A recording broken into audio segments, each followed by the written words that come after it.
Shalom, shalom, frères et sœurs en Christ, et bienvenue à la Rhapsodie du vendredi 29 avril 2022. Rhapsodie écrite par le pasteur Christoya Kilomé, et la lecture vous est offerte par les vérités de l'Évangile. Le thème d'aujourd'hui est « La pauvreté n'est pas une bénédiction ».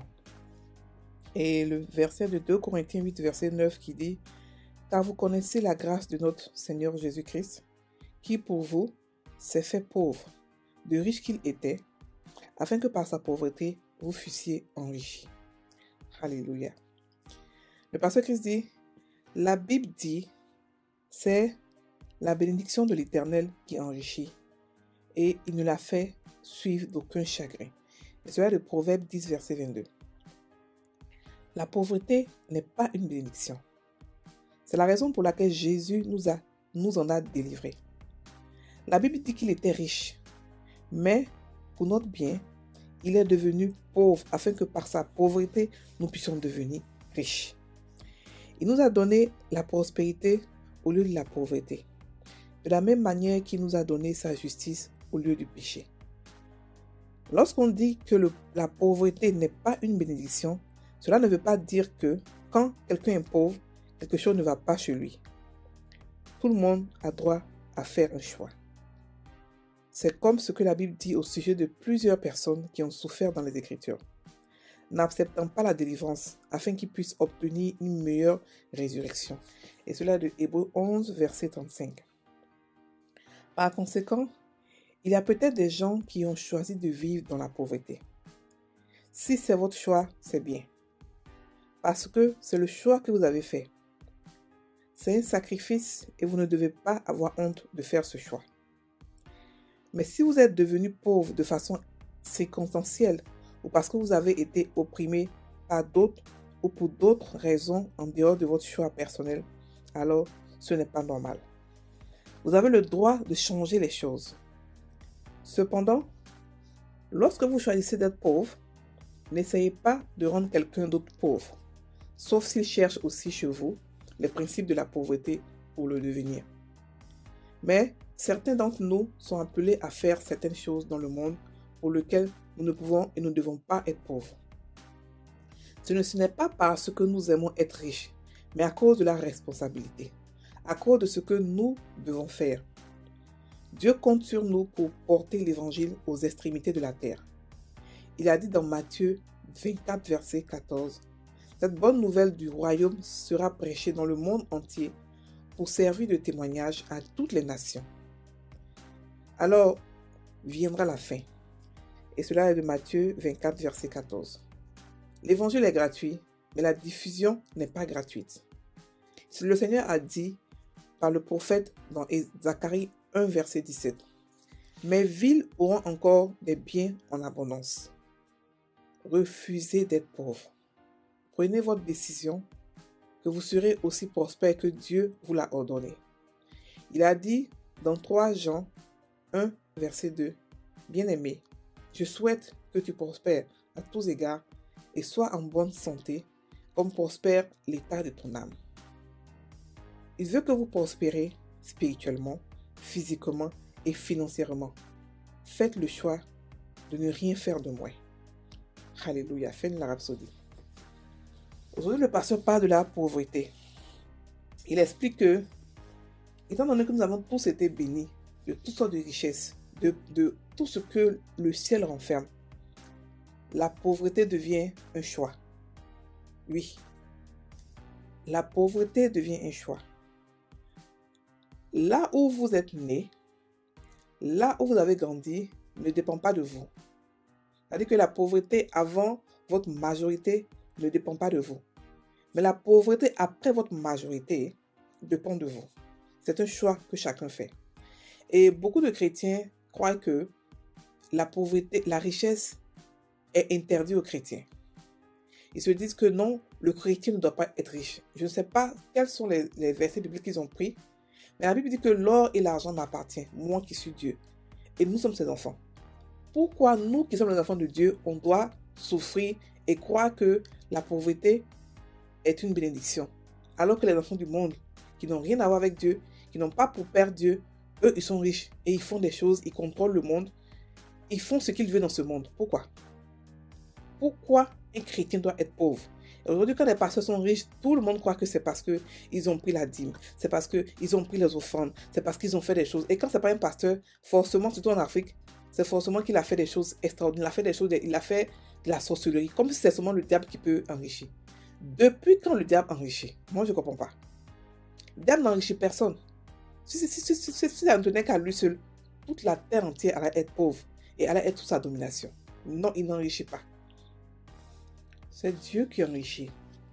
C'est pour cela que 2 Corinthiens 8, verset 9 nous dit que « Car vous connaissez la grâce de notre Seigneur Jésus-Christ, qui pour vous s'est fait pauvre, de riche qu'il était, afin que par sa pauvreté, vous fussiez enrichis. » Et encore, il a dit que dans 3 Jean 1, verset 2, « Bien-aimé, je souhaite que tu prospères à tous égards et sois en bonne santé, comme prospère l'état de ton âme. » Ça veut dire que Dieu veut que nous prospérons. Dieu veut que nous soyons épanouis dans tous les domaines de notre vie. Cette histoire de Dieu ne donne pas tout, c'est n'importe quoi. Ce sont des proverbes africains qui n'ont pas de sens, qui n'ont pas de fondation. Dieu veut qu'on soit riche. Donc, ne détestez pas, parce que la pauvreté est un état d'esprit, c'est une mentalité. Et de même que la richesse. Lorsque vous avez peur de l'argent, lorsque vous repoussez, lorsque vous croyez que tous ceux qui ont l'argent sont des démons ou font des choses bizarres, vous n'allez jamais attirer la richesse vers vous. Et il y a des chrétiens qui ont décidé que, parce qu'ils veulent entrer, comme Jésus a dit, qu'il est difficile pour un homme riche de rentrer au royaume des cieux que pour un chameau de... Je ne sais plus trop. Donc, ceux-eux, ils vont rester pauvres. Écoutez, c'est un choix. Restez pauvres si vous voulez, mais ne laissez les autres qui veulent devenir riches parce qu'ils ont des missions très grandes. Laissez-les à devenir riches. Laissez-les devenir riches à cause de leur mission. Parce que la mission que nous avons chacun, le financement de la mission nous encombe nous qui avons la mission de pouvoir la financer. Donc, si vous avez une mission qui ne demande pas d'argent, gloire à Dieu, faites votre mission. Ne mettez pas les bâtons dans les roues de ceux qui veulent faire leur mission avec l'argent, avec les moyens qu'il faut. Parce que la Bible dit que nous devons partir dans tout le monde entier pour prêcher l'évangile. Dans le monde entier. Et pour aller dans le monde entier, on ne s'envole pas. On achète des tickets. On prend des moyens de transport. Parce qu'il y a des chrétiens qui sont là, qui n'ont fait que des ministères, que pour pouvoir critiquer, pouvoir juger d'autres chrétiens. Alors que lorsque le chrétien reçoit sa mission, personne n'est là, à part le chrétien lui seul. Donc vous ne connaissez pas sa mission, vous ne pouvez pas commencer à le juger qu'il est riche, il est ceci, il est cela. Si vous voulez rester pauvre, restez pauvre. C'est votre bénédiction à vous. Mais laissez les autres s'enrichir, laissez les autres devenir, parce que la richesse n'appartient pas seulement aux païens. Non. La richesse n'appartient pas aux païens. Ça n'appartient même pas aux païens. Les païens, si vous regardez tous les principes de richesse qu'ils ont pris, ça vient de la Bible. Ça veut dire que c'était pour nous originellement. Mais on n'a pas su prendre ça et on a laissé les païens prendre ça. Aujourd'hui, ils ont fait des trucs extraordinaires avec ça et on se plaint. On se plaint qu'il ne fait qu'accumuler l'argent. Abraham a accumulé l'argent, il a donné ça à Isaac et à Jacob. Donc l'accumulation des biens est un truc biblique. C'est pas pour dire que non, il a beaucoup d'argent, il va faire tout ça là. Il va donner ça à ses enfants et à ses petits-enfants et au reste. Et son argent va travailler, même s'il meurt, son argent travaille pour lui. Son argent nourrit des familles, même quand il n'est pas là. Donc laissons la pauvreté de côté, croyant que c'est une bénédiction. Non. Dieu ne te teste pas par la pauvreté. Non. Dieu teste des gens qui sont matures et par d'autres choses. Matures en Christ. Pas des bébés crispitiers qui ne savent même pas comment faire sortir un petit miracle. Ce n'est pas cela que Dieu teste. Non. Dieu teste quand tu as une relation avec lui et tu testes par des choses un peu différentes. Donc la pauvreté, la maladie n'est pas un test que Dieu donne aux gens. Et ce n'est pas la volonté de Dieu. Oh non, si tu m'as parce que c'est ce que Dieu veut. C'est faux. C'est faux. La Bible dit que par les meurtres de Jésus, on a été guéris. Et nous sommes riches parce que Christ est devenu pauvre pour nous.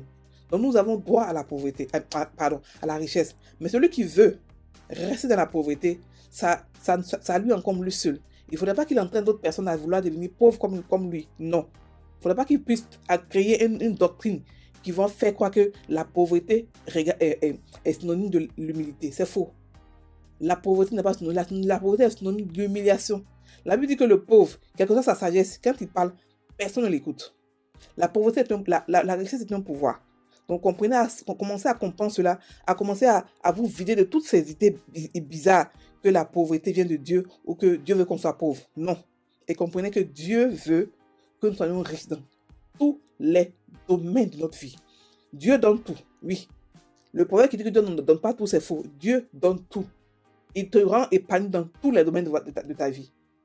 Spirituellement, intellectuellement, physiquement, même sexuellement. Il veut qu'on soit épanoui là-bas. Donc, arrêtons tous ces préjugés bizarres qu'on a eus lorsqu'on était... c'est pas qu'on a eu, c'est de toutes les églises bizarres qu'on a eues. Et lisons la parole de Dieu. Cherchons dedans la vérité. Chacun doit avoir sa relation avec la parole de Dieu. La parole de Dieu a un ministère. Il va vous expliquer ce qu'il dit en réalité. Au lieu de te faire des préjugés ou de prendre des enseignements bizarres et les prendre et se les approprier et commencer à prêcher cela sans vraiment comprendre qu'est-ce que cela veut dire. Alléluia. Donc, on va maintenant prendre la confession. Je suis un héritier de Dieu et co-héritier avec Christ. Le monde m'appartient. Tout est à moi. Je demeure dans le royaume de la surabondance, où je suis gracieusement comblé de toute bonne œuvre. Je marche dans mon héritage en Christ, prospérant dans la santé divine, tout comme mon âme prospère. Alléluia. Frères et sœurs, passez une très bonne journée. Soyez bénis.